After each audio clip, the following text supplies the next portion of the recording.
tratando de mirar. Bien interesante, ¿no? No se trabaja mucho, pero es bien interesante este capítulo de la fenomenología, esta parte, que como sabemos nosotros, eh, está después de la eticidad y antes de la moralidad, bajo el título de la cultura. Entonces, y es una concepción, ya habíamos adelantado algo, pues, muy parcial y muy unilateral, a propósito del espíritu subjetivo, cuando consideramos la conciencia desgraciada como tal conciencia. Desde el punto de vista subjetivo ya habíamos adelantado algo en relación con esa cultura.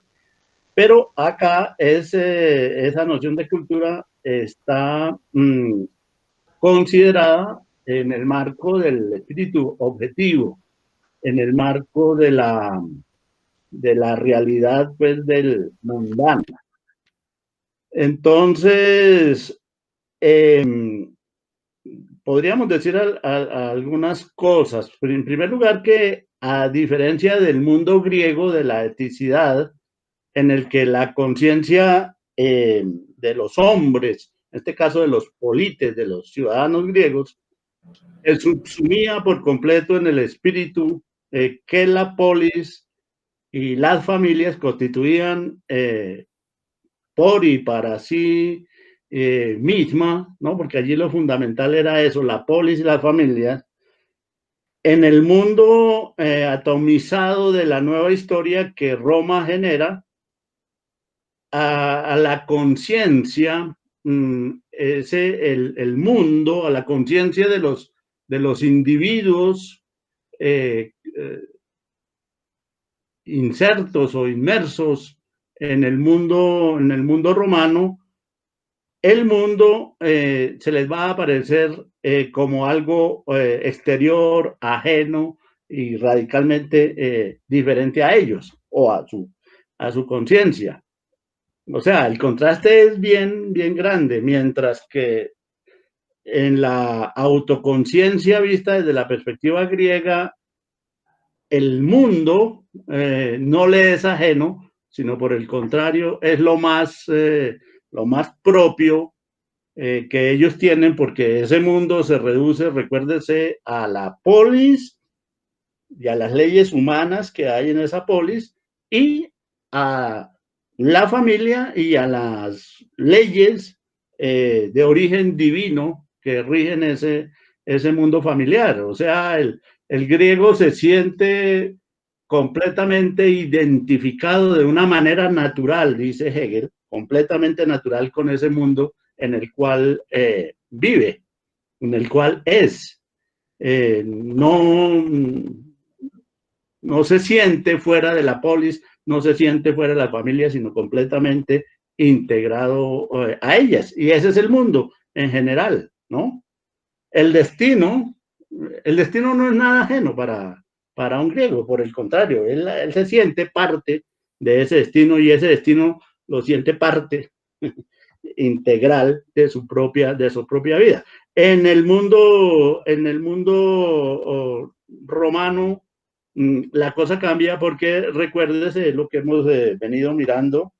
En el mundo romano, el hombre no, el individuo no se va a caracterizar a partir de la familia y a partir de la polis, sino a partir de otro elemento, en este caso un elemento material que es ajeno a los propios hombres, la propiedad. En principio la posesión, pero lo interesante en este mundo romano es que la posesión se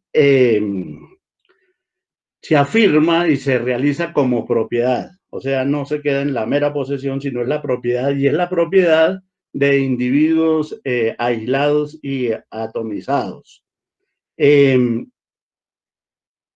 Eso obra, por supuesto, no se trata de nada ajeno, y Hegel insiste mucho en eso, que es obra de la propia praxis de los hombres. Lo que los hombres han hecho es, en este caso, afirmar su realidad por medio de la propiedad.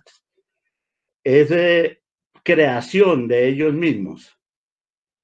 Y al mismo tiempo es algo que se constituye y se aparece a esos hombres como ajeno, devastador y disolvente para ellos mismos. Esto es bien interesante y sobre eso volveremos. En otras palabras, los hombres con su obrar, con su praxis, crean las condiciones de su propia aniquilación. ¿Aniquilación de qué? Del tipo de individuos, de hombres que ellos mismos son.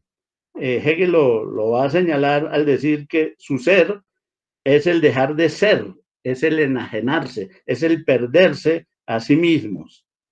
El dejar de ser es su ser. Su ser es el dejar de ser y el dejar de ser es su ser.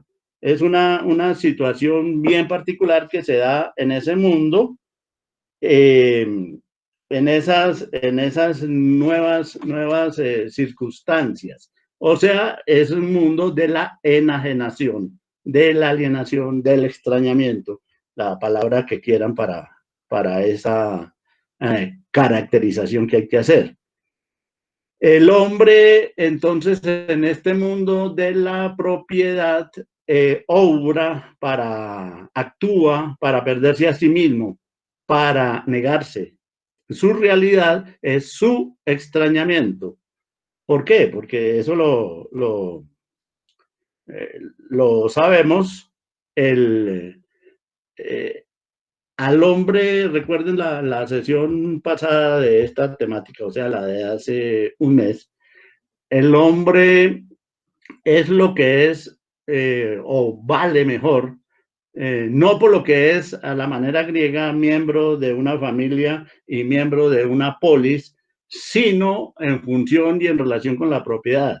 O sea, vale por algo que él no es y que en cualquier momento puede dejar de ser. Basta que deje de ser propietario para que deje de ser reconocido.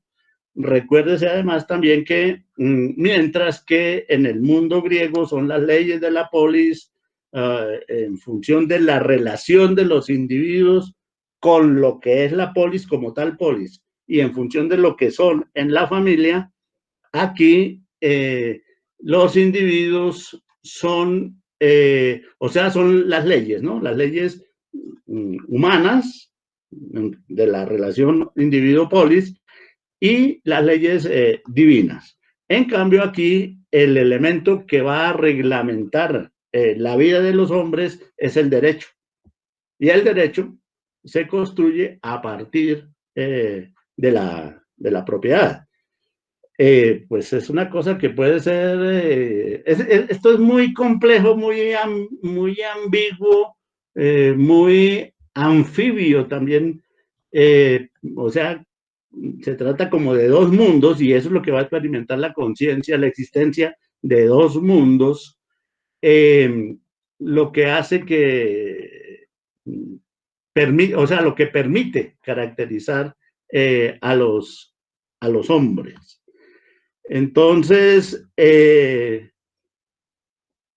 pues el individuo no vale por sí mismo, no vale por lo que es, como en el caso griego, sino vale según su condición de propietario y la regulación de la propiedad es obra del derecho, pues que de paso aquí ya es claro que es una creación de los hombres. Esto, pues más adelante veremos, estoy hablando de generalidades, algunas habrá que puntualizarlas y desarrollarlas más en detalles, pero por ahora dentro de esas generalidades podemos decir que la conciencia crea un más allá de ella misma, un más allá en el que residirá su verdadera esencia, y el individuo se hallará en oposición a lo que ese más allá es, y ese más allá determinará lo que es en un más acá. Eso pues es la conjunción en la práctica del derecho romano y del cristianismo, ¿no? Es que hay que ver eso por ese lado. A diferencia del espíritu griego, o sea, el espíritu de la eticidad, que está siempre presente para la conciencia, incluso cuando, como se llegó a ver, es contradictorio porque hay conflictos en el interior de ese espíritu, pero está siempre presente.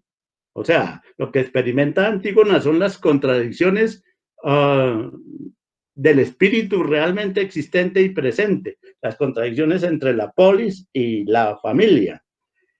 En cambio, la nueva conciencia, a diferencia de eso, no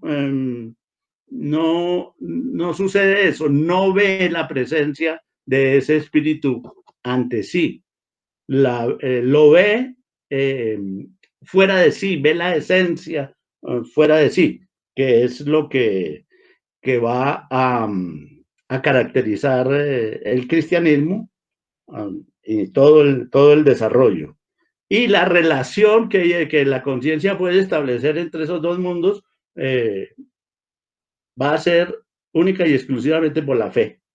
O sea, el lazo es bien problemático. El lazo que une esos dos mundos, que van a parecer separados, va a ser la fe del cristiano, que es la fe en el otro mundo, el verdadero mundo. Este mundo es es un mundo pasajero, pero el otro es el verdadero. ¿Y qué une este mundo verdadero, aquel otro mundo verdadero con este mundo pasajero? La fe que en este mundo pasajero hay que tener en el mundo verdadero. Eso es bien interesante. Ese es un aspecto. Sigo haciendo, estas introducciones las hace Hegel en la fenomenología. Él también presenta, antes de abordar cualquier problemática, él presenta el panorama general de todo el asunto. Entonces, mostrará que a esa fe se le va a oponer la intelección, el conocimiento, intelección, conocimiento de este mundo, porque el otro mundo no es un mundo en el que se tiene fe, en el que se cree, pero que no se conoce y está fuera de todo conocimiento, y el conocimiento, la intelección se va a aplicar exclusivamente para este mundo, y esa intelección, veremos, termina en la ilustración, concluye en la ilustración, y entonces habrá pues un conflicto que Hegel analizará ya prácticamente en la parte final, en el tercio final del capítulo, el conflicto entre la ilustración y la fe, y mostrará la manera como se irá a resolver históricamente dicho conflicto.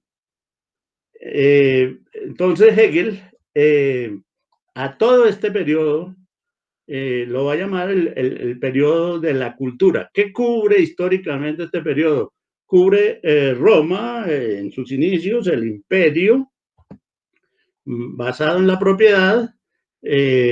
Por supuesto, ustedes saben que la parte final del imperio, o bueno, la parte media del imperio romano de Occidente, ese imperio se hace cristiano, entonces se presenta esa conjunción muy interesante y nada casual entre el imperio romano y el cristianismo.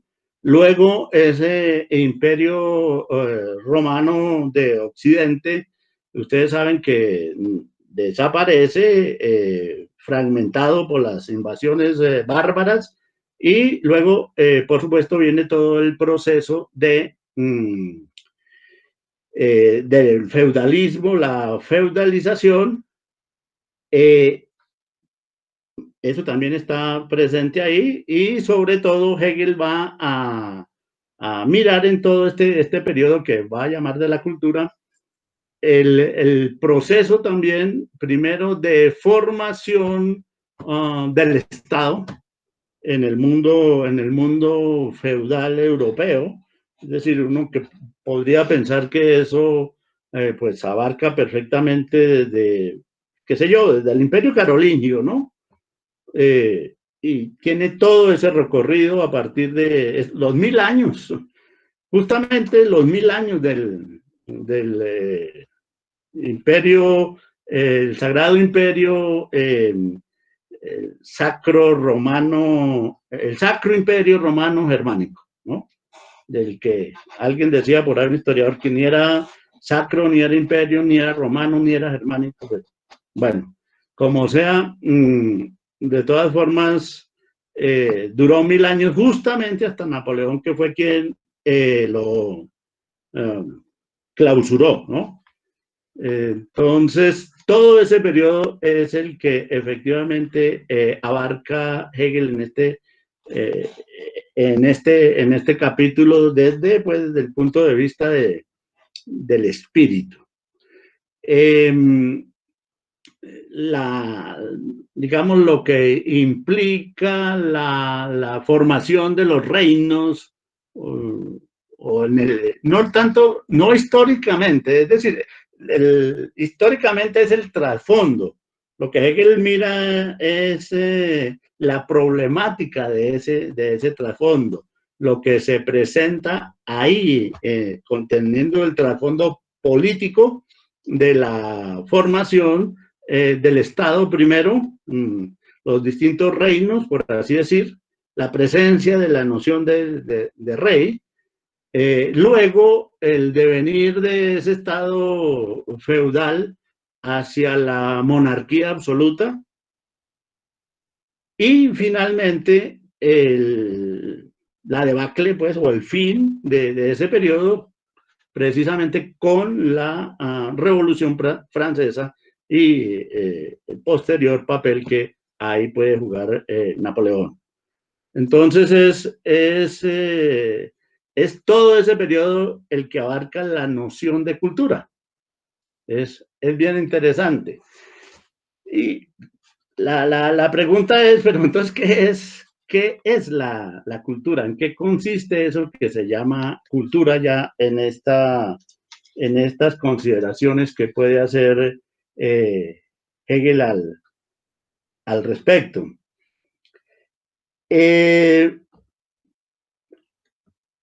es lo que está en juego?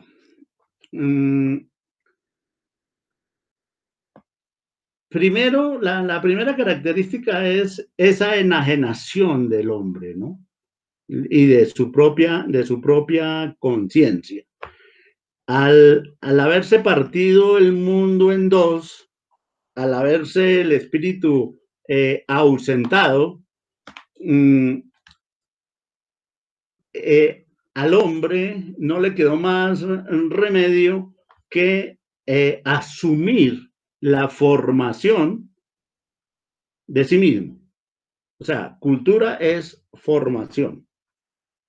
Se puede, y lo traduce indistintamente, ese Bildung con la palabra cultura, pero es que para nosotros ya tiene otras derivaciones, pues otras connotaciones, o la palabra formación. Formación tanto de lo universal, de lo general, de lo colectivo, de lo social, como de lo mismo individual, de lo propio del individuo.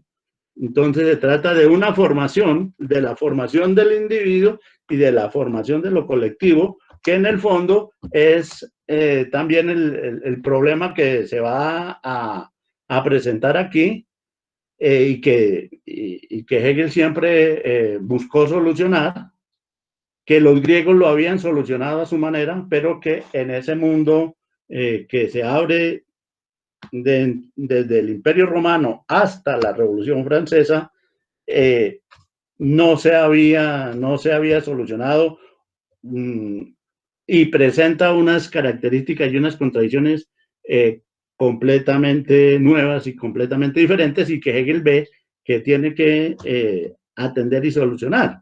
Es el problema de la relación del individuo con lo colectivo, o en palabras de Hegel, de lo universal con lo singular. Ese tipo de relaciones. Entonces,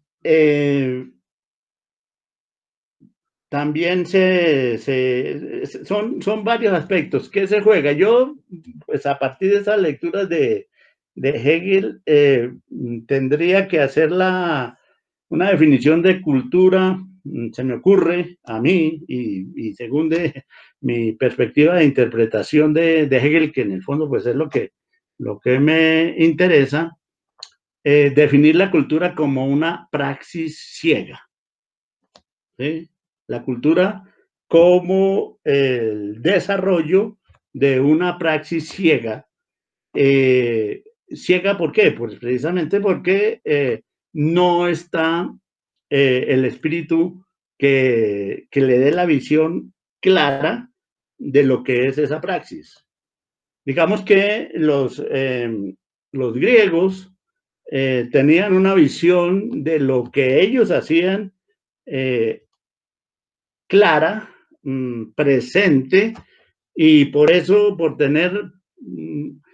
esa praxis griega, no ser completamente ciega, aunque fuera completamente limitada por otro lado, podía llamarse espíritu.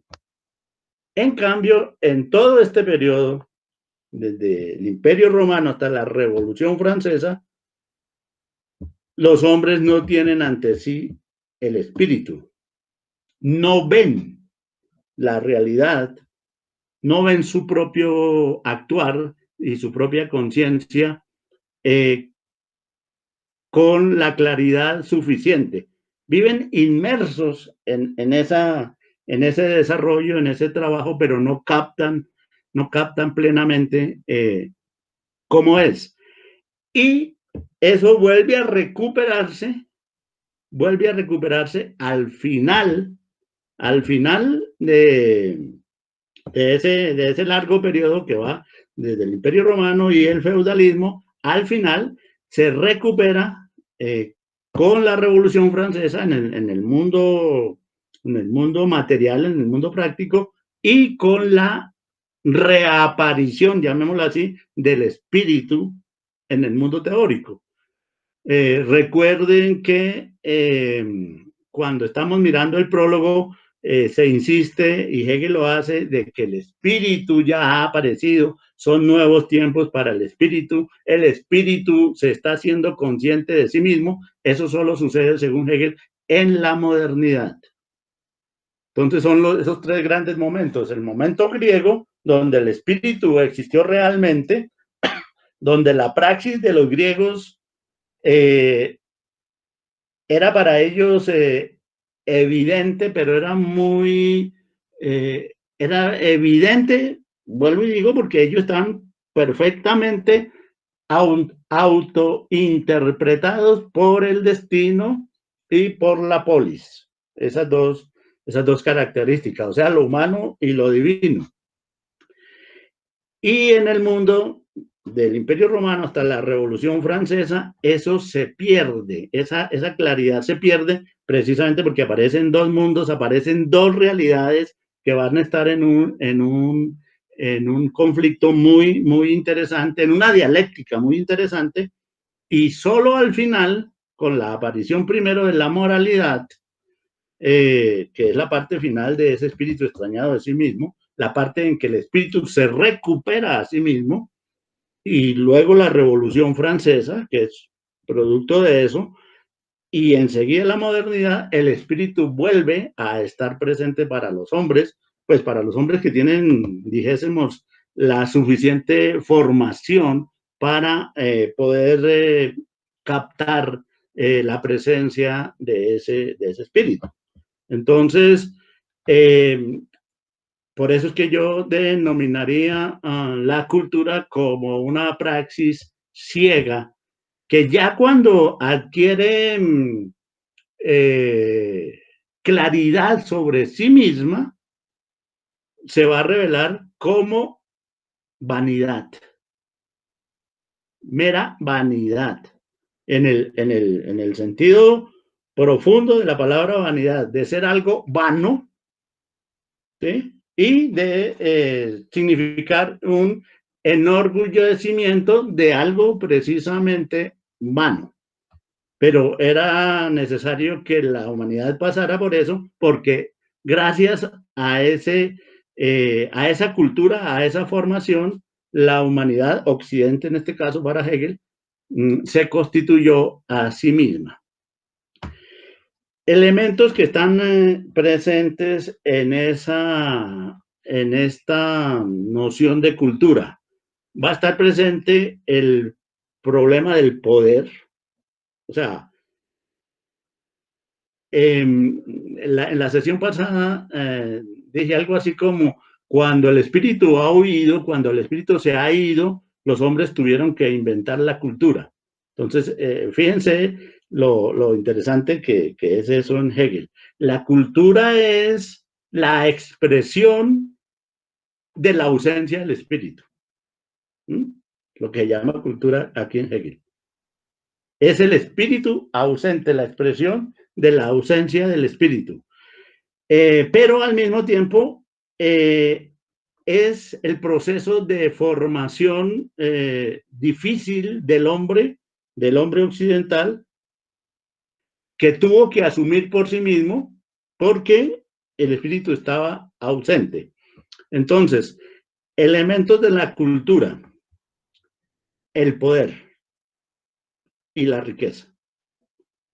¿Por qué poder y riqueza? Si ustedes miran lo de la sesión anterior sobre esta temática, se ve que todo el asunto confluye ahí. El asunto de la propiedad se va a desarrollar como riqueza.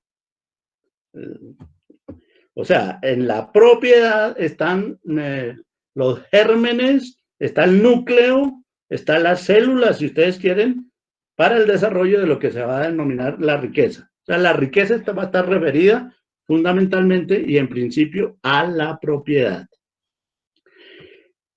Y también estaba, recuerden ustedes, en función de esa riqueza, en función de esa propiedad, estaba el soberano, estaba el emperador, el máximo propietario del imperio, primero. Y luego esa riqueza y ese poder van a seguir funcionando imbricados en el mundo feudal.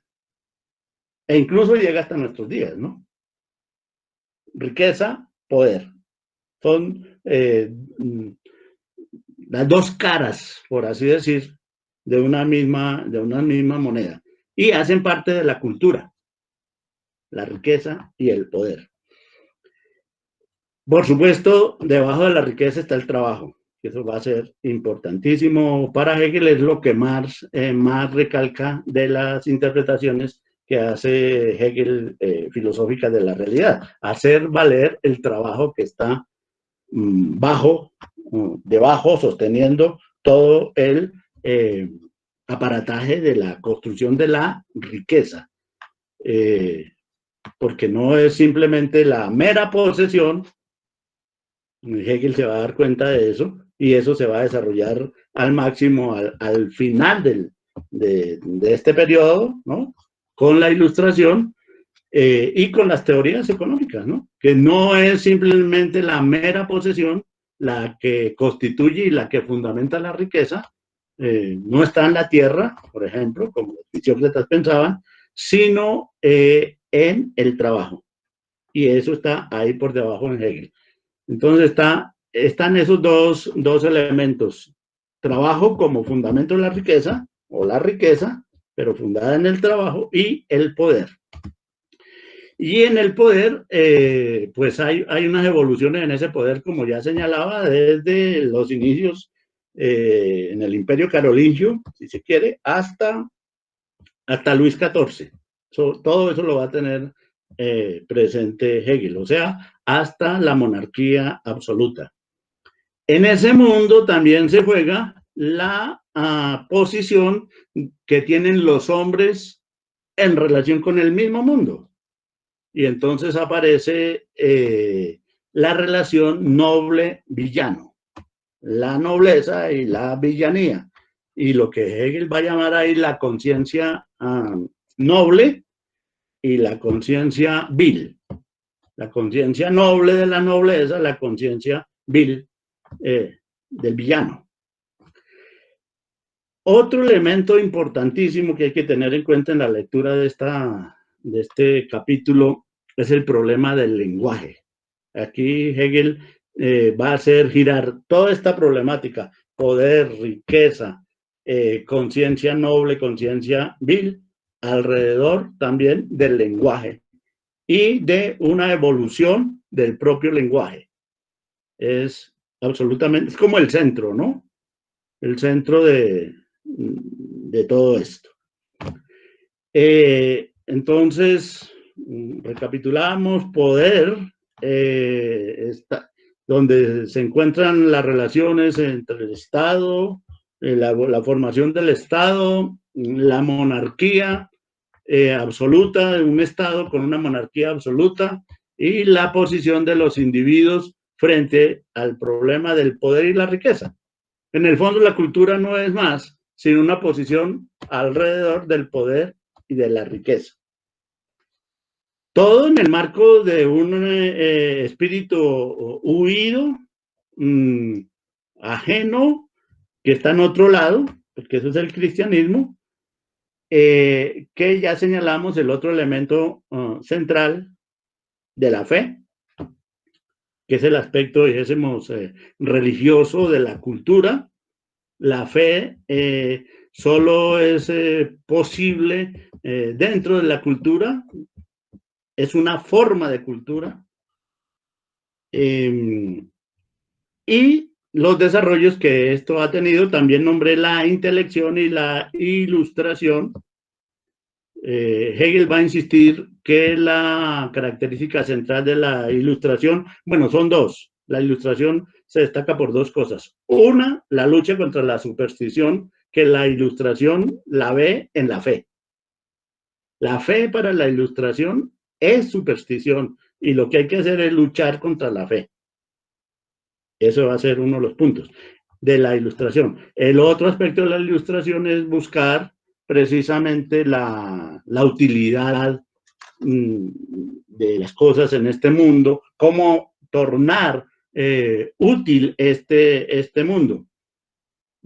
Por eso no sé si recuerdan los que han estado en las sesiones del prólogo, Guillermo decía que Guillermo Muñoz, que cuando miraba un texto de la enciclopedia, era un poco de útiles y de cuestiones de herramientas los que se presentaban ahí, pues era todo un inventario, por así decir, de elementos para la transformación del mundo, para el trabajo con el mundo, sobre todo también la idea de que esa idea cartesiana que va a estar antes de que las ciencias, el saber, las matemáticas, la física, en general, eso no es simplemente algo que se tiene para saber por el gusto, por el mero gusto del saber, como hacían los griegos, sino que es algo que se emplea para la transformación del mundo. Eso está ligado a la noción de ilustración. O sea, la ilustración apunta tanto al combate contra la superstición, que para ella es la fe, como a la búsqueda de la transformación propia del mundo, y al formarse a sí mismo, a educarse, a culturizarse, valga la expresión, a culturizarse también en medio de ese mundo que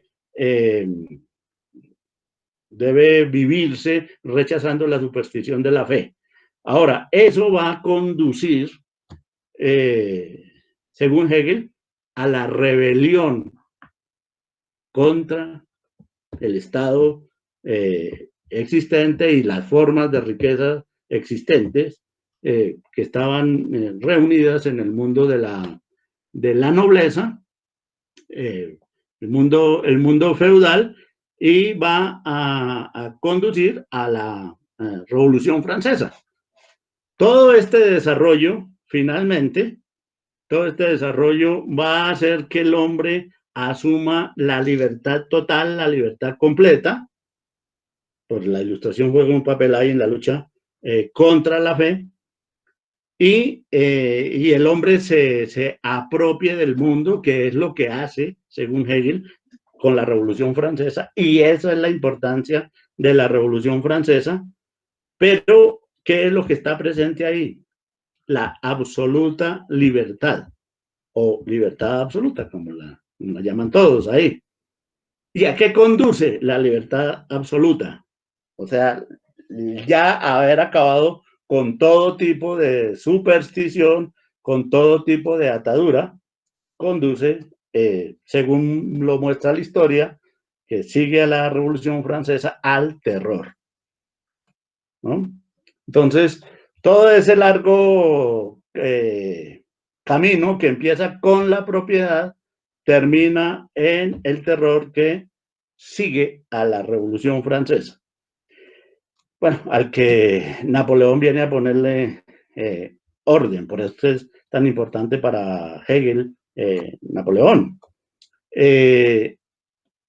Y ahí al final, el hombre en el marco de esa libertad absoluta va a tener que buscar una alternativa para poder vivir en un mundo donde él mismo se va a encontrar y se va a asumir como absolutamente libre. La muerte de Dios, todos esos fenómenos, el antropocentrismo, todos esos fenómenos son propios de la libertad absoluta. ¿Cuál es la alternativa? Pues se presentan dos. Primero la de Kant, o sea, una visión moral del mundo. El hombre está obligado él mismo a ponerse sus normas para poder vivir en comunidad, ¿sí? El individuo debe ajustarse, debe saber que no es un mero individuo que puede hacer lo que se le dé la gana, sino que tiene que hacerlo todo en el marco de una sociedad, y entonces aparece pues la noción kantiana de la moralidad, que Hegel estudia al final del capítulo. Ahora, que él va a mostrar que no es suficiente, que no es serio siquiera, dice Hegel. O sea, que no solo que es incompleto, sino que no es serio.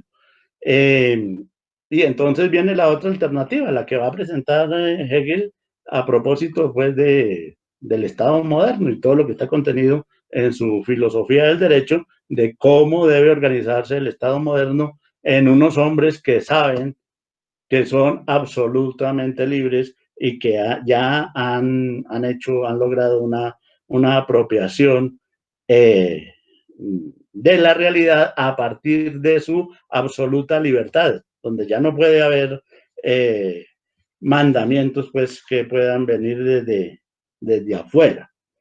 Digamos que ese es el panorama general. ¿Mm? Y eso Hegel lo tiene bien señalado, ya miramos esa introducción que acabamos de señalar, la hace Hegel aquí en dos hojas, pues, de la página, en la enciclopedia, en la fenomenología, al final de la página 286 y la 287 y 288. Termina pues en la 289 cuando empieza a tratar todo en detalle. Pero lo que yo he dicho es una explicación, pues una interpretación de esas dos hojitas, la 287 y la 288, pues que tienen 4 renglones en la 286 y unos 8 o 10 renglones en la 289. O sea, Hegel eh, en en una hoja y media página hace ese resumen que es la introducción a esta problemática. Ahora pues quisiera señalar algunos aspectos, salvo si hay alguna pregunta por ahora, algunos aspectos más detalladitos de estas generalidades que acabamos de así presentar grosso modo. O si hay alguna, sí, alguna duda sobre eso, alguna cuestión al respecto antes de detallar parte de cosas de este marco general. Profe, yo tengo una pregunta, digámoslo, ¿cuál es esa relación que existe, digámoslo, en esa investigación que hace Hegel, ¿no? En este libro, pues como lo menciona ahí en el título, la investigación de la ciencia, de la experiencia de la conciencia, ¿no? Precisamente ese es como el título que le da esto. Y entonces resulta ser muy curioso que en esa construcción de estas figuras aparezcan mencionados este tipo de fenómenos asociados a la historia, ¿no? Es decir, el tema de Roma, el tema del desarrollo cultural griego, temas de la Edad Media, los desarrollos intelectuales de la época, la ilustración. ¿En qué medida uno no podría tomar este libro como histórico, ¿no? ¿Cuál es como esa relación allí? Esos niveles de la conciencia están presentes como un desarrollo que se da a lo largo de la historia, como que la evolución de la conciencia va desarrollándose de una forma cada vez más compleja a lo largo del tiempo, o Hegel también le hace trampa, por decirlo así, de esa visión lineal del desarrollo de la conciencia. O sea, ¿cómo no confundir uno, por un lado, esa linealidad que va marcando la historia con el desarrollo de la conciencia? O si van a la par esas dos. No sé si me hice entender ahí, profe. Sí. Bueno, yo diría lo siguiente, Andrés. Es, de todas formas, no, el subtítulo a mí se me hace absolutamente pertinente. Es la ciencia de la experiencia de la conciencia.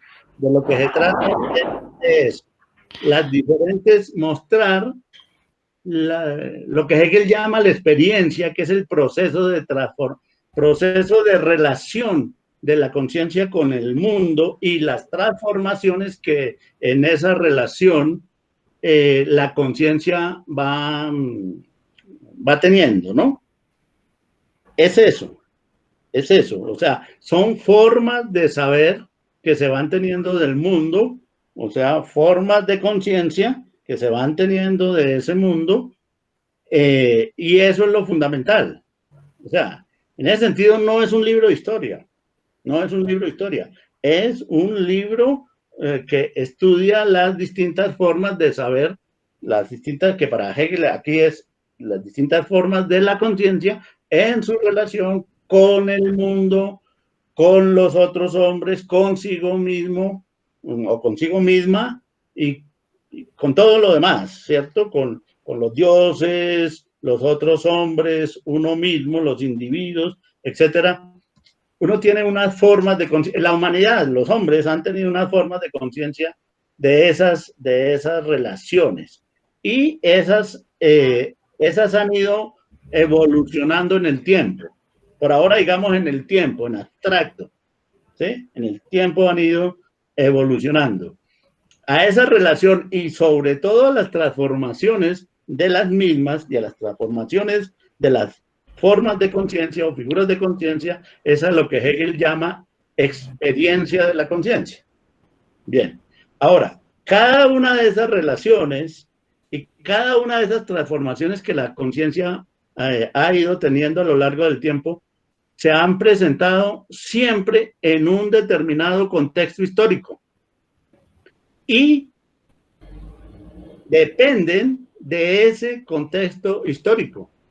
Se han dado en un contexto histórico, dependen de ese contexto histórico y más importante aún, han contribuido al cambio del contexto histórico mismo.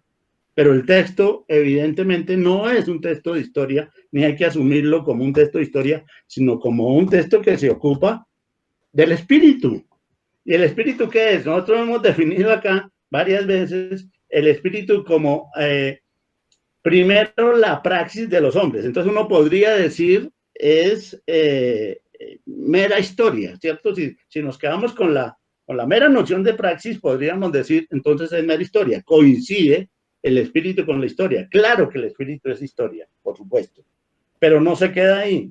es la conciencia que se tiene de esa praxis, o sea, la conciencia y sobre todo el saber y como veremos el lenguaje, todo lo que mencioné, son partes integrantes de esa praxis.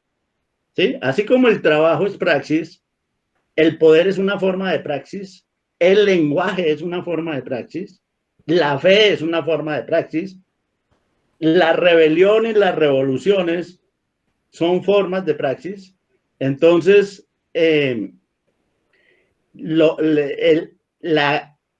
lo importante de eso no, si se mirara solo eso, uno diría, pues es mera historia, pero lo importante es el grado de conciencia, de conocimiento y de saber que los hombres tienen en cada momento de cada una de estas cosas, de cada uno de estos elementos, de cada uno de estos factores.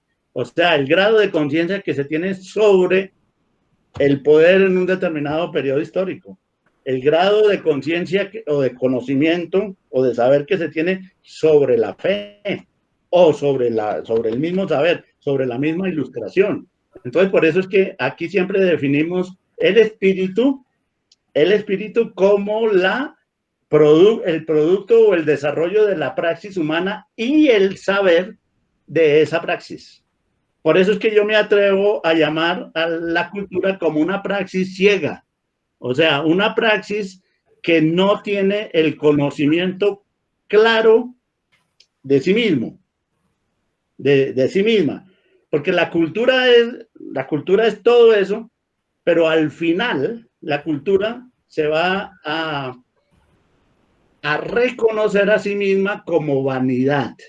O sea, el hombre va a llegar a un momento, es uno de los aspectos, unos momentos más interesantes de Hegel, porque es el problema del lenguaje y la noción de vanidad.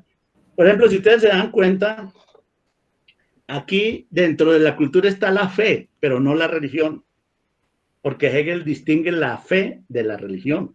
Entonces, la fe es un elemento cultural, la religión no es parte de la cultura. El arte tampoco es parte de esa cultura en sentido estricto, en sentido hegeliano. En cambio, para un individuo que no tiene esta visión y no tiene esa comprensión de Hegel, incluye la religión dentro de la cultura. Así como nosotros tenemos una idea muy vaga de cultura. Entonces, incluimos ahí absolutamente todo. Incluimos la religión, incluimos el arte como forma de cultura. Hegel no, en la fenomenología, el arte y la religión están aparte de la cultura. La cultura es otra cosa. En la fe y en la religión y en el arte, el espíritu está presente. La cultura, por el contrario, es la ausencia de espíritu. Es una cosa paradójica. ¿Eh? La cultura es el espíritu fabricándose en ausencia del espíritu. Esta es la parte que diría yo, si quisiera exagerar, porque toda la fenomenología lo es, pero si quisiera, no sé cómo, es una exageración lo que voy a decir, pero no es una exageración tan exagerada. Valga la expresión, esa cultura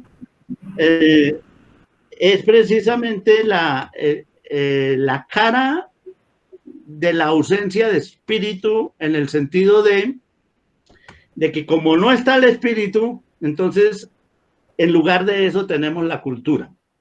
La cultura es un sucedáneo del espíritu. Es uno podría decir una expresión falsa del espíritu. No es falsa, es real, es efectiva. ¿Pero de qué es? De la ausencia del espíritu. La cultura es aquello que le quedó a los hombres cuando el espíritu se perdió de sí mismo, cuando el hombre no ve que lo que hace es producto de su propia praxis, y eso solo lo va a recuperar al final. Entonces, bueno, pero lo que decía que iba a exagerar y que era una exageración, es que si, donde va a haber dialéctica, como dirían los muchachos, dialéctica a la lata, es aquí en este bendito capítulo, porque aquí es un pimponeo de un lado para otro y nada satisface.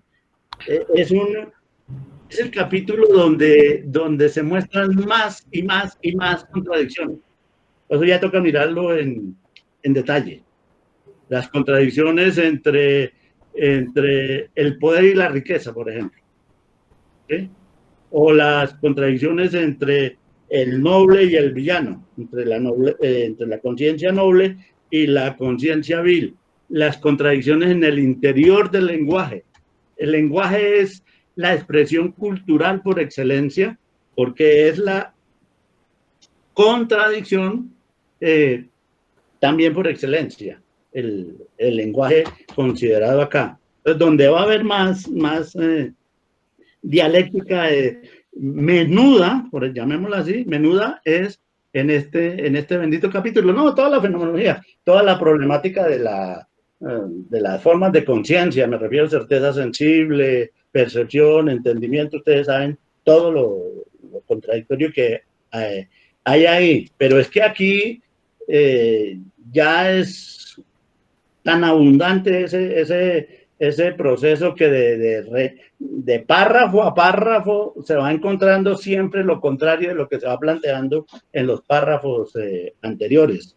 Entonces es un ejercicio de dialéctica impresionante, pues al punto de terminar, uno tiene que admitir que la cultura es lo más importante para el hombre. Y así llegó a concebirse acá. Pero para al final terminar aceptando que la cultura es vanidad. ¿Sí? O sea, ¿por qué? Porque es vanidad porque no está presente ahí precisamente el espíritu. Y se necesita de otro caso. Entonces, para resumir, ya lo dije, Andrés, el texto de la fenomenología sí es evidentemente un texto, las dos cosas, el título y el subtítulo. Es la fenomenología del espíritu. Sí, pero ahora, en detalle es de las formas de la conciencia en el marco de ese espíritu. O sea, el espíritu se presenta y se constituye a partir de la conciencia. O sea, no confundirlo nunca con que es una obra de historia. Lo que pasa es, como ya dije, que todas esas formas de conciencia, o sea, todas esas manifestaciones del espíritu, de la praxis, y el autoconocimiento de esa praxis se dan en momentos históricos determinados, tienen una constitución fijada por esos momentos históricos y algo que dije, que es importante para Hegel, contribuyen a cambiar esas circunstancias históricas también. Entonces, ¿por quién no va a reconocer que la ilustración está en la base de la Revolución Francesa? ¿Quién no va a reconocer que la lucha contra la superstición, contra la fe, está en la base de la Revolución Francesa? Nada más, aunque fuera simplemente para desconocer el carácter, qué sé yo, divino de la autoridad, ¿no? Los reyes son reyes por la gracia divina y su autoridad viene de Dios. Si es que esa tesis ya la presentaba no hacía mucho tiempo Lutero. Lutero sostenía la obediencia a las autoridades terrenales, porque esas autoridades terrenales estaban puestas ahí por Dios. Y ese es el carácter. Entonces, cuando viene la lucha contra la fe, contra ese Dios, contra esas creencias, pues ¿qué es lo que se le ha quitado? El piso teológico, teórico a la nobleza, y entonces digamos que se pueden decapitar los reyes sin ningún remordimiento. Sin remordimiento, porque ese remordimiento sería superstición. Yo no estaría decapitando yo estaría decapitando a un hombre que ejerce un poder, que tiene una riqueza, pero, pero ojo, eso yo no lo podía hacer según Lutero, por supuesto, porque ese hombre estaba puesto ahí por Dios. Entonces el pecado era pecado. Aquí será un delito, será un crimen, pero no es pecado. Entonces, fíjese que todos esos problemas así teóricos van a terminar siendo muy importantes para la vida práctica. O sea, la lucha contra la superstición, la lucha de la ilustración contra la fe, va a permitir después decapitar los reyes. O sea, algo teórico va a encontrar una concreción en la rebelión y en todas estas cosas, ¿no? Y, por supuesto, esa lucha contra esa superstición va a terminar en el terror después. ¿Mm? Ese terror es, si mal no entiendo, es como el proceso en que los que realizaron la Revolución Francesa para poder mantenerla perseguían a todos los que iban en contra de esta revolución, ¿no? Es decir, decapitaban a quienes no estuvieran de acuerdo con la Revolución Francesa, ¿no? No sobre algunos años. Pero pues, bueno, eso iba de la mano después con otro tipo de acciones, si se quiere, positivas del terror, ¿no? Como el reconocimiento de ciertos derechos, las posibilidades del divorcio, el hecho de que, no sé, como ese surgimiento antiguo en de las polis, ¿no? El hecho de la democracia, ¿no? El tema de las asambleas populares empezó a tener su surgimiento, ¿no? Aunque pues después en ese conflicto ya uno ve los imperios, por ejemplo, austrohúngaro y Prusia y todos después de Napoleón en contra de que no ocurriera eso de la Revolución Francesa, ¿no? Que esa vaina se quedara en el pasado, que llevó a conflictos ya mucho más tensos entre ya obreros propiamente y los estados nacionales, ¿no? Bueno, esa versión, digámoslo, de la que la contrarrevolución siempre estuvo ahí presente desde la época del terror, ¿no? Desde ahí en adelante. Sí, sí, Sí. sí, sí, Yo diga, quería hacer diga. dos preguntas, profe, si no hay problema.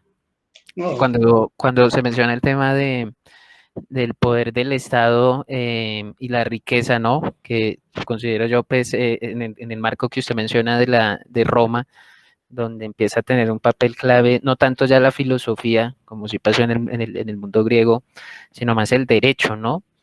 Y usted menciona algo que me causa, que esa es la pregunta, que este tipo de producción intelectual es como algo externo o abstracto. Eso yo quisiera como que se explicara un poco en qué sentido el lenguaje del derecho no es concreto, sino que es abstracto, ¿sí? ¿Cómo funciona eso allí? ¿En qué medida eso es una abstracción? Sí. Y digamos lo que uno, no sé si quepa una interpretación allí, como del ámbito general de la atmósfera de la fenomenología, que como que en la medida en que se resuelven las contradicciones que se van desarrollando en esos niveles de la conciencia, donde el individuo se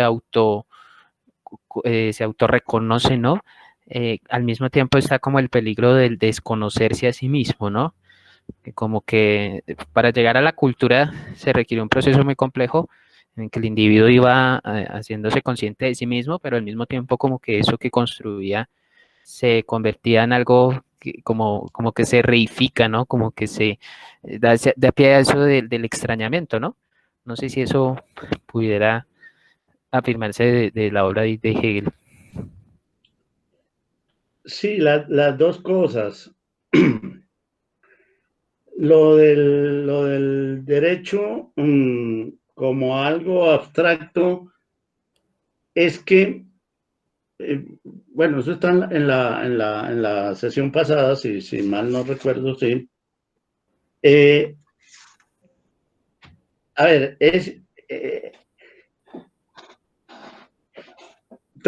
un recuento para esa pregunta. Recuérdese que en el mundo griego el individuo es lo que es y vale por su posición dentro de una familia, en el marco de una familia, en el marco de una polis. Eso es. O sea, fulano de tal, hijo de fulano de tal familia y de tal polis. Eso es lo que lo determina a uno claramente de dónde es y qué es, y si es libre y o si es esclavo, ¿no? Quien no puede mostrar la pertenencia a una determinada familia y a una determinada polis, seguramente va a ser esclavizado. O en el mejor de los casos, va a ser un habitante de otra polis que no es la suya, en un lugar sin su familia, o puede ser con su familia, pero no es su polis, y entonces va a ser considerado por los griegos como un extranjero. ¿Qué es un extranjero? Alguien que no tiene ningún derecho dentro de la polis en la cual vive. ¿Sí? Recuerde que en el mundo griego los polites, o sea, se llaman ciudadanos a los individuos que nacieron en esa determinada polis, pero hay 4 exclusiones muy claras. Las mujeres, los niños, que todavía no tienen la edad correspondiente, en el caso de los niños varones, que son los únicos que pueden ser ciudadanos, los esclavos, por supuesto, y los extranjeros.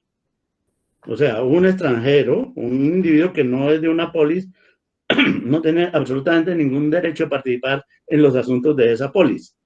O sea, en el manejo mismo de la polis, en el caso de que haya, por ejemplo, democracia. Si no hay democracia, pues tampoco tiene algunos derechos, pero tiene otros. En cambio, esos otros 4 grupos están completamente marginados. Puede ser muy importante un individuo en una determinada polis, pero si vive en otra polis, allá no tiene nada. Aristóteles en Atenas no tenía nada que hacer. Era lo que ellos llamaban un meteco, ¿sí? Un extranjero. O sea, absolutamente sin derechos.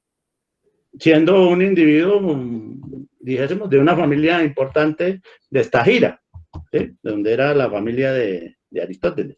Pero en Atenas era un meteco más, o sea, un extranjero más, sin ningún derecho de poder participar en ninguna magistratura, en ninguna asamblea, nada, absolutamente nada.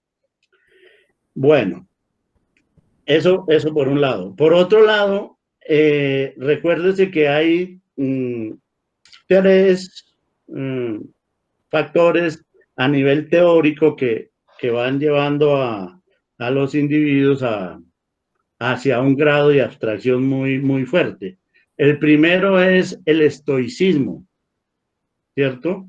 O sea, la presencia de un tipo de conciencia que es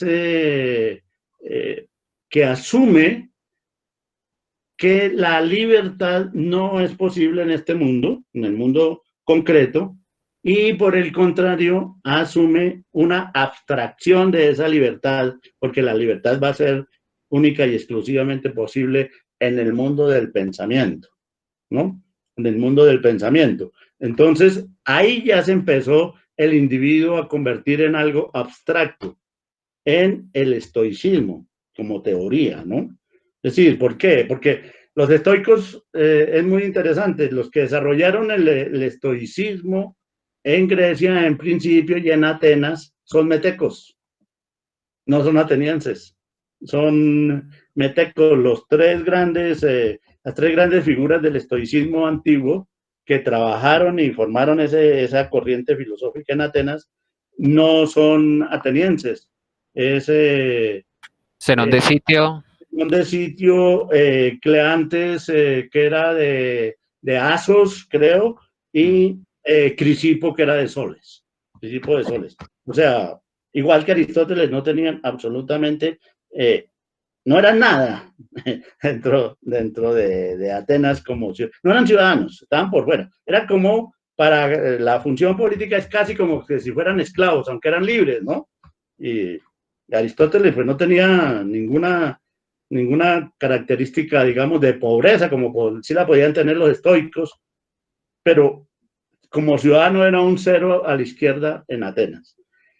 Los estoicos desarrollan ese tipo de pensamiento y van a decir, Por ejemplo, ellos van a esforzarse por romper esa vinculación del individuo con la polis.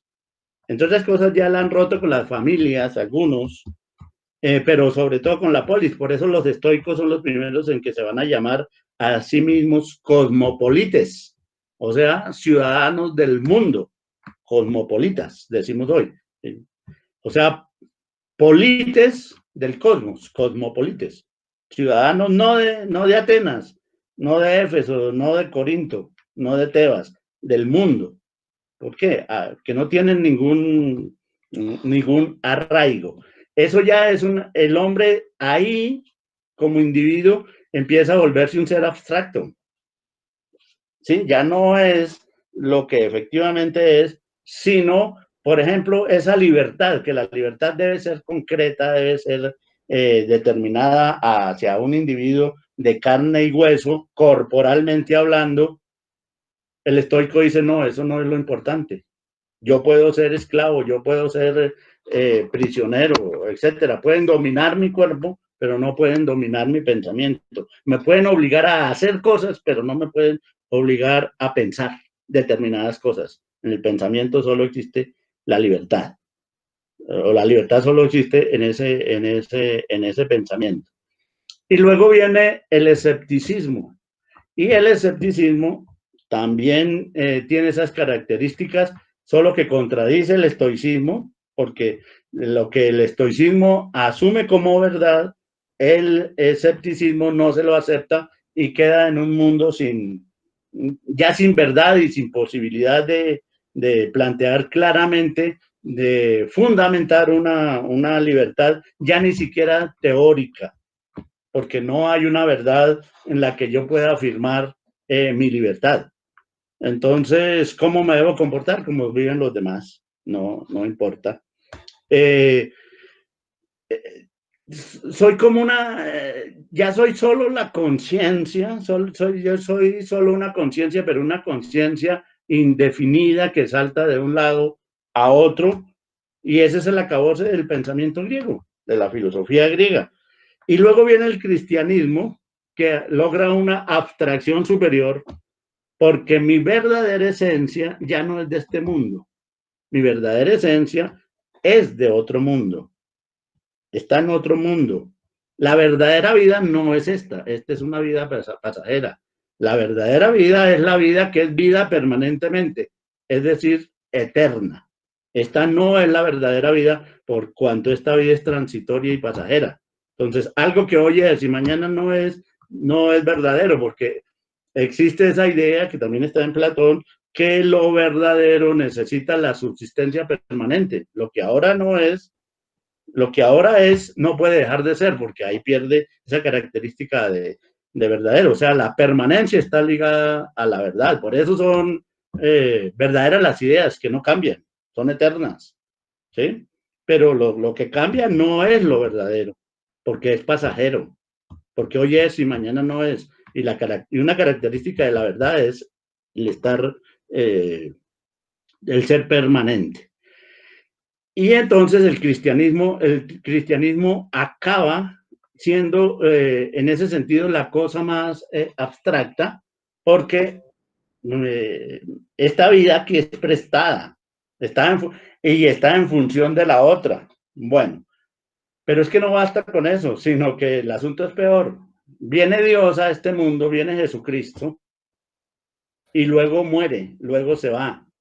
Entonces ahí el acabose es más grande, porque Cristo es el modelo, Jesús es el modelo de cómo debe ser esta vida, y mostrar que no se vive, su reino no es de este mundo, mi reino no es de este mundo, es de otro lado.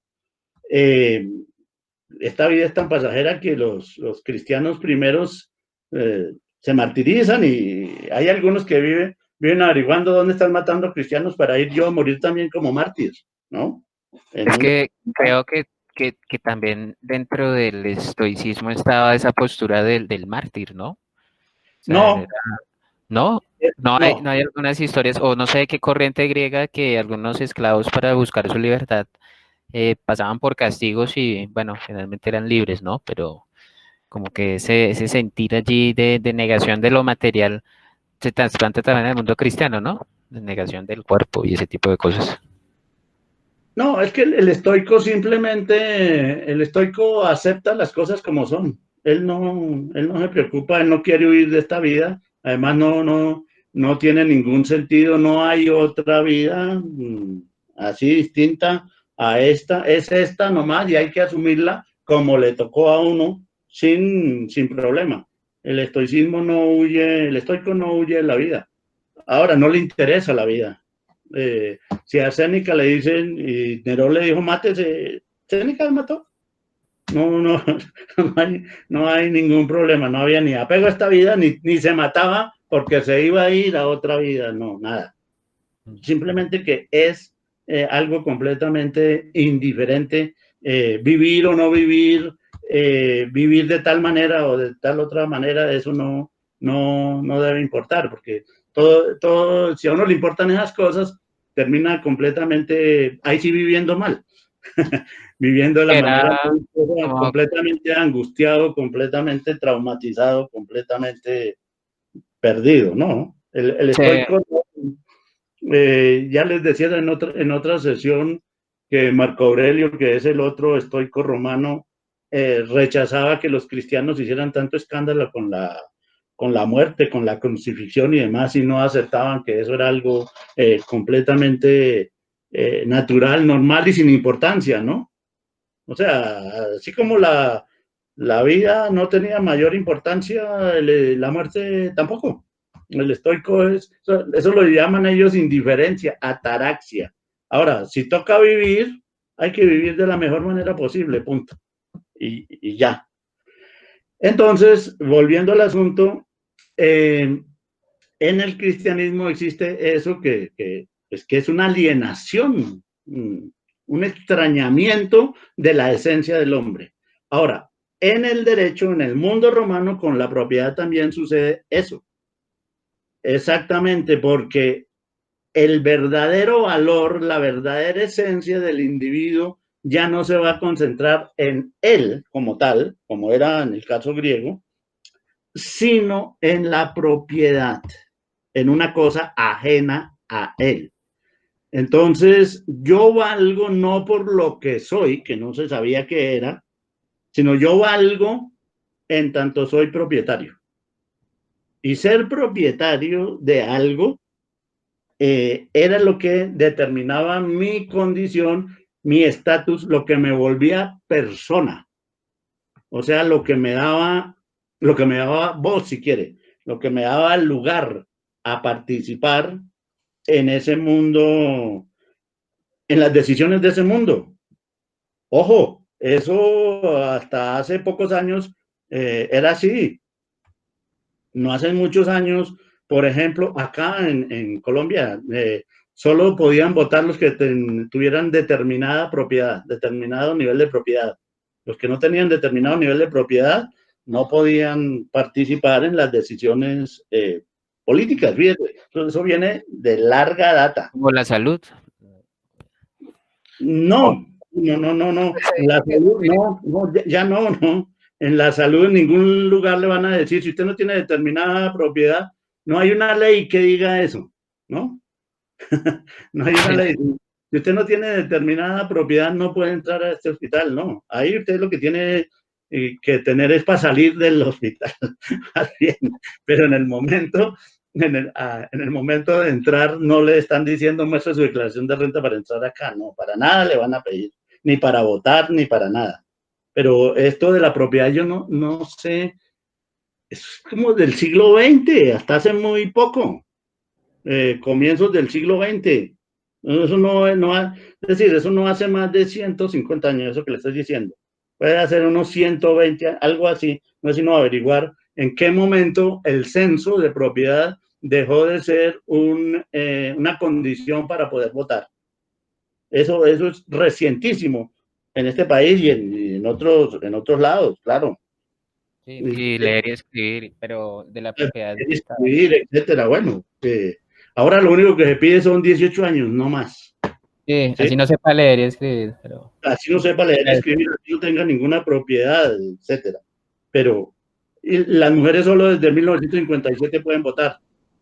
Sí. Exacto. Y el centro de propiedad no es tan, tan lejano, es mucho más cercano de lo que nosotros nos imaginamos, uno no le para bolas a eso. Y eso empieza, o sea, que si usted no es propietario, no es ciudadano. Y eso es también lo que sucede en Roma. Ahora, ser ciudadano, por ejemplo, es que ni siquiera puede ser, pues qué sé yo, habría que mirar si podría participar o no en un plebiscito, o sea, donde participaba la gente, la plebe, donde participaba Pero la plebe. eso se ganó a pulso, porque al inicio eran los patricios, los poseedores de tierra, los que precisamente participaban en el Senado, ¿no? Claro, obligatoriamente, pero es que de todas maneras los plebeyos lograron imponer una serie de condiciones allá, incluso por eso existía el tribuno de la plebe, que era como la Corte Suprema de Justicia, porque era el tipo que podía decir, esa ley que sacan en el Senado no la apruebo. Sí, ¿Y qué sí, ahí pasaba? sale la reforma agraria, esas El, nociones. el Eh, el tribuno de la plebe, bueno, y, y bueno, pero entonces volviendo al asunto, es que en la propiedad el individuo ha alienado su humanidad en la propiedad, en una cosa que no está vinculada con la condición humana propiamente dicha, ¿no? Eso lo va a recuperar a su manera el cristianismo. El cristianismo que va a configurar la modernidad, porque el cristiano va a meter el cuento de que todos somos hijos de Dios, y entonces por el solo hecho de ser hijos de Dios, que es un solo Dios, entonces tiene la condición de criatura, y eso le da derecho a una serie de cosas. Por ejemplo, a que no lo maten, qué sé yo, porque se está matando una criatura de Dios.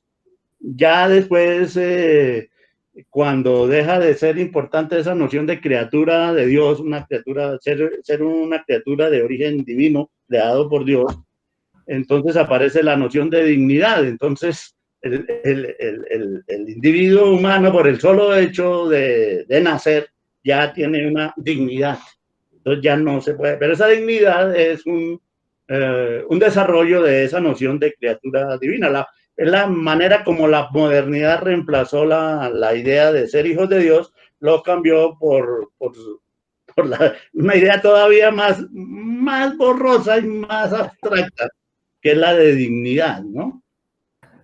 Que la otra tenía un sentido porque era hijo de Dios, pero no, es que hay una cosa que llama la dignidad humana, eso nadie sabe qué es esa vaina, pero funciona, ¿no? Eso es un invento para reemplazar la idea de que se es hijo de Dios, entonces no es hijo de Dios, pero si se es humano, bueno, ¿y qué? Podría decir alguien, ¿y qué? Nada, eso no tiene, son de esas ideas absolutamente vacías, pero que funcionan. Bueno, completamente abstracto, ¿no? Es eso. Entonces, lo que pasa es que hay una conjunción muy perfecta entre la propiedad y el cristianismo. El, el fundamento del cristianismo, dice Collier, y estoy completamente de acuerdo con eso, el fundamento del cristianismo es la propiedad. La noción de propiedad es lo que está a la base del cristianismo. El cristianismo es impensable sin la noción de la propiedad y de la propiedad individual.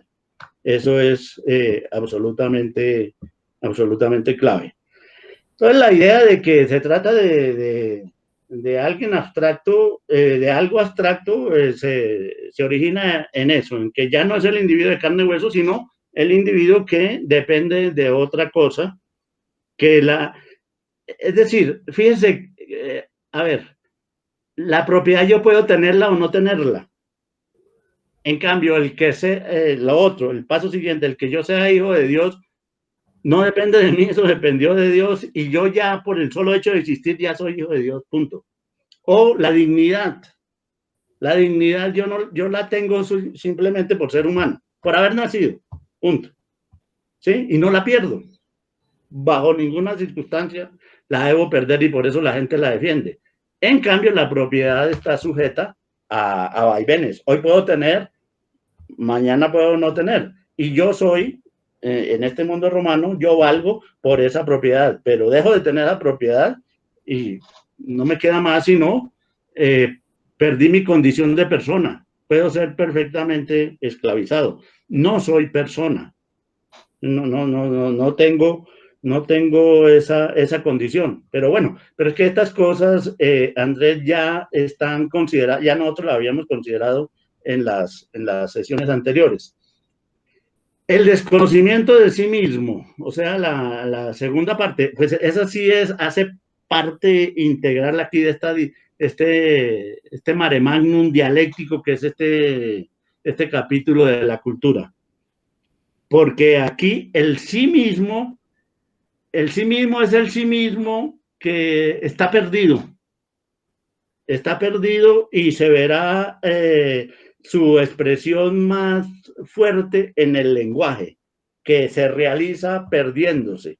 Pero entonces eso era alguna de las cosas que yo quería mostrar más en detalle, pero entonces adelanto para ya terminar casi que hoy. Adelanto eso, por ejemplo, en el lenguaje, cuando yo hablo, mi conciencia, una cosa completamente abstracta, ¿sí? De la cual no sé sino yo en este momento. Cuando yo digo yo y hablo a otra persona, esa conciencia se está tornando real, tanto para mí como para los otros. O sea, lo singular se universaliza, porque es que la verdadera realidad no es lo singular, es lo universal. De manera que yo, mi conciencia, para ser real, tiene que expresarse y lo hace a través del lenguaje. Y en ese lenguaje lo que yo estoy afirmando es, en primer lugar, a esa conciencia y autoconciencia, y estoy diciendo yo. Cuando yo digo yo me singularizo, yo porque yo soy fulano de tal, ¿no? Pero le digo a otras personas que también son singulares y son fulanas de tales, les digo que yo y ellos también son yoes, ¿sí? Entonces yo me expreso ahí y en el momento de expresarme, eso es bonito y hay que mirarlo porque es muy interesante ese análisis que hace Hegel ahí del lenguaje. En el momento de expresarme me pierdo de nuevo, porque ese yo que yo pronuncio me singulariza, me vuelve real aparentemente, pero me hace perder de nuevo. Bueno, no me quedo, aunque después tenga que volver a tocarlo, pero voy a leer un pasaje donde Hegel explica precisamente ese extrañamiento, que es el desconocimiento y la realización de sí mismo. Pero sobre esto volveremos porque hay que mirarlo en detalle, o con cierto detalle. Dice Hegel que el extrañamiento que del mundo de la cultura sucede únicamente en el lenguaje, que entra aquí en escena en su significado más propio y característico. En el mundo de la eticidad, o sea, en el mundo griego, donde era ley y mandato, el lenguaje allí era ley y mandato, en la traducción del Fondo de Cultura dice ley y orden, pero entonces ley y orden me suena al escudo nacional de libertad y orden, como, no, orden es en el sentido de hay que hacer esto. Y el lenguaje en el mundo griego era una ley y un mandato, ley y una orden. Entonces, digamos en femenino, orden en femenino es un mandato, orden en masculino es una organización de una cosa de una determinada manera. Entonces, es ley y orden, pero ese orden femenino. O mandato, con eso se soluciona. En el mundo de la eticidad, donde era ley y mandato, en el mundo de la realidad efectiva, donde de primeras solo es consejo, porque Hegel va a analizar que en el mundo de la cultura el lenguaje tiene tres funciones: aconsejar, adular y mostrar lo que él llama el desgarramiento, o sea, la vanidad de la cultura, precisamente. Entonces dice, en el mundo de la realidad efectiva, donde de primeras o en primer lugar solo es consejo, el lenguaje tiene la esencia por contenido y es forma de ella. Pero aquí adquiere como contenido la forma que él es y vale como lenguaje. Se trata de la fuerza del hablar como tal, fuerza que realiza lo que hay que realizar. Pues el lenguaje es el ser ahí, o sea, la existencia del sí mismo, o sea, la afirmación del yo, puro en cuanto a sí mismo. En él, la singularidad que es para sí, o sea, la conciencia de mi yo, la singularidad que es para sí de la autoconciencia, entra como tal en la existencia de tal manera que es para otros. Cuando yo digo yo, paso a existir y paso a ser para otros y en realidad existo si soy para otros o si no, no existo. Si no, el yo en cuanto yo puro no está ahí, no existe. En cualquier otra manifestación hacia el exterior, la autoconciencia se halla inmersa en una realidad efectiva y en una figura de la que puede retirarse.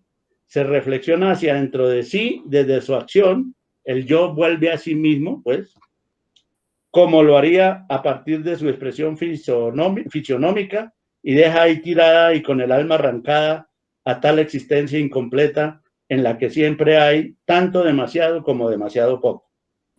Mientras eso pasa en una cara, muestra demasiado y muestra muy poco al mismo tiempo.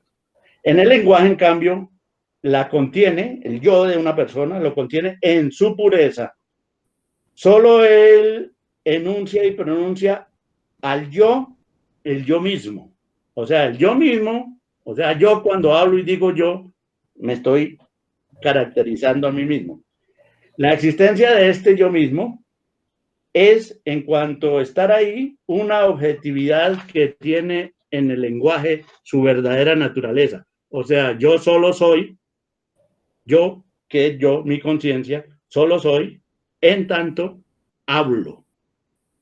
Yo es este yo, pero en la misma medida es algo universal. ¿Por qué? Porque son todos. Su aparecer es con la misma inmediatez la exteriorización y el desvanecimiento de este yo.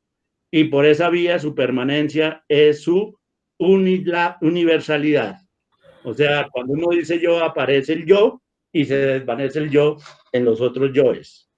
Al mismo tiempo, me afirmo singularmente, pero como soy yo para los demás, vuelvo a quedar en el terreno de la universalidad.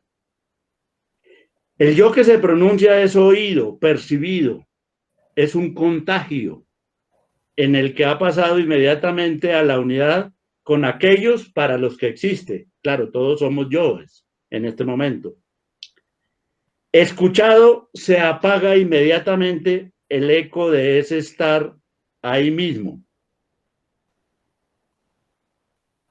Cuando yo pronuncio el yo, me afirmo. Cuando ustedes me escuchan decir yo, me pierdo, porque ese yo se vuelve universal. Este ser otro suyo se ha retirado dentro de sí.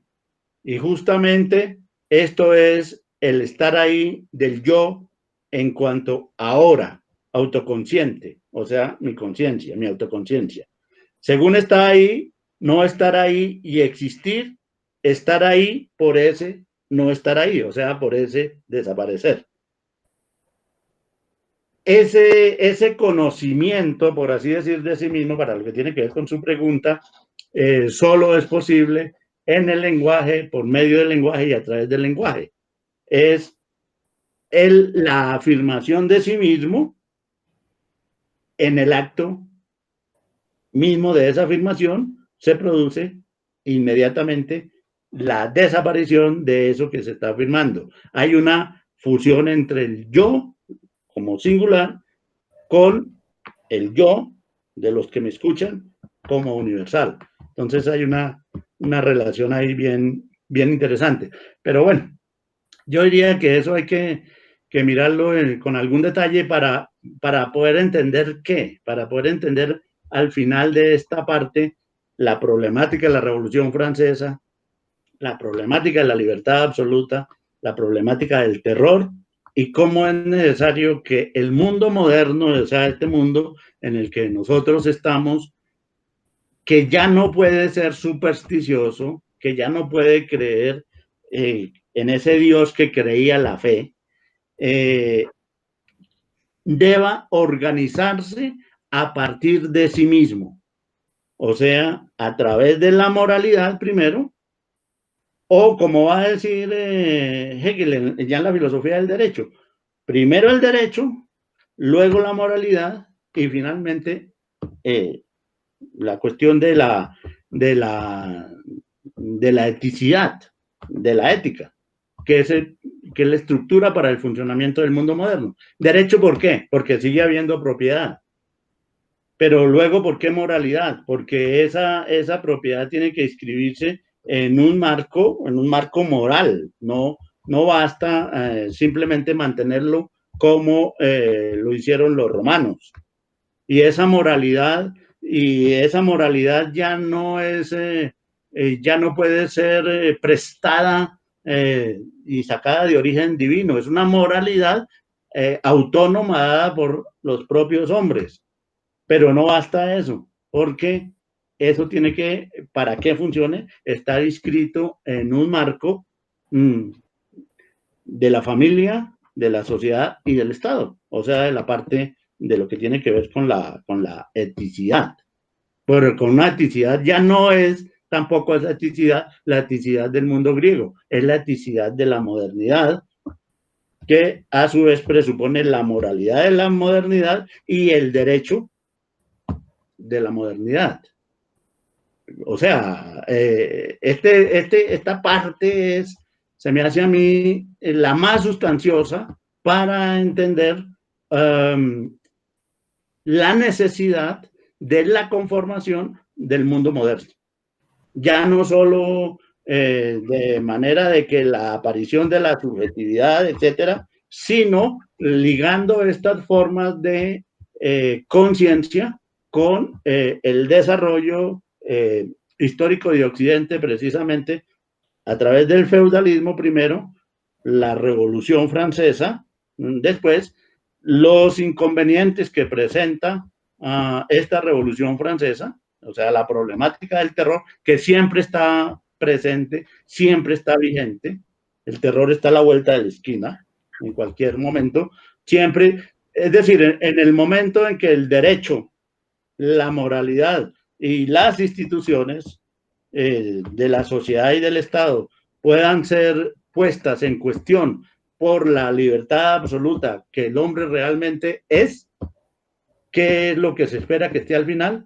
El terror, que es justamente lo que los filósofos alemanes, empezando por Kant y luego en particular aquí en este caso de Hegel, le buscan una alternativa para no recaer en eso, que en el fondo es recaer en la barbarie, ¿no? Entonces, no sé si hay una cuestión final y dejamos esto que aquí, porque yo recomendaría que sobre esto sí ya volveremos por allá en enero y la próxima sesión dentro de 15 días sería sobre el prólogo.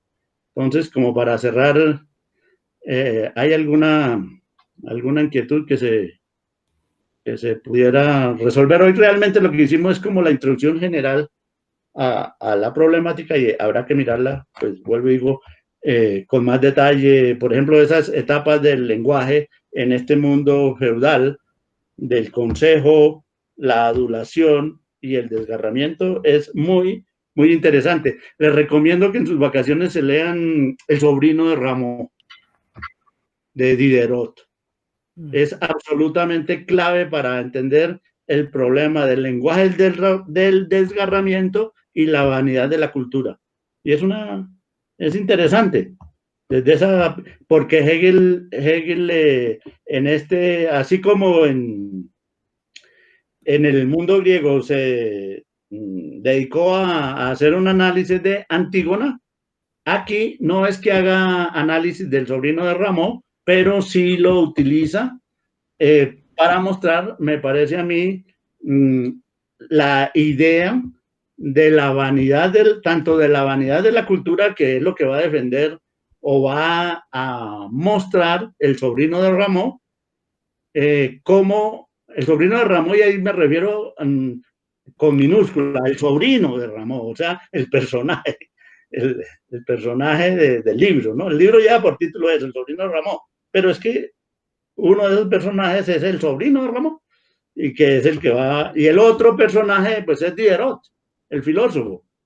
Entonces es muy interesante porque el filósofo es como el defensor de la cultura, y el sobrino del Rameau, que es un vago, un bohemio, le va a mostrar que la cultura vale huevo, utilizar la expresión. O sea que la cultura es vanidad, e incluso él afirma, todo es vanidad menos unas pocas cosas en la vida, no serían, vanidad. Dice, lo demás es vanidad. Todo lo que... Yo les recomiendo esa lectura de ese testigo de Diderot para, para mirar esta problemática. A ver dónde encuentro esto.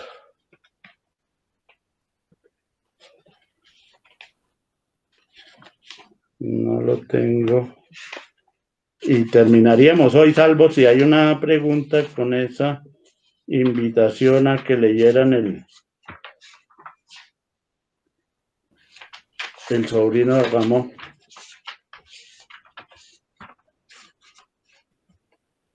Bueno, no encontré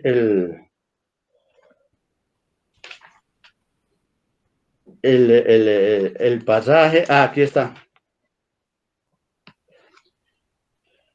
Y sobre todo también miren el sobrino de Rameau en la perspectiva de la relación con la riqueza, con el poder y con la riqueza. Y por eso no es casual que Hegel acuda a este texto del sobrino de Rameau. El sobrino de Rameau en un momento le dice, está la miseria, ¿no? Además de todas esas cosas que hay buenas en la vida o que la gente considera cultural, le dice, está la miseria, la voz de la conciencia y del honor es bastante débil cuando claman las tripas. Esto basta para que si un día me hago rico, tenga que restituir, y estoy decidido a restituir de todas las maneras posibles, por la mesa, por el juego, por el vino, por las mujeres. O sea, restituir es como desquitarme, ¿no? Entonces, ¿desquitarme de qué? De esa pobreza en la que suenan las tripas, ¿no?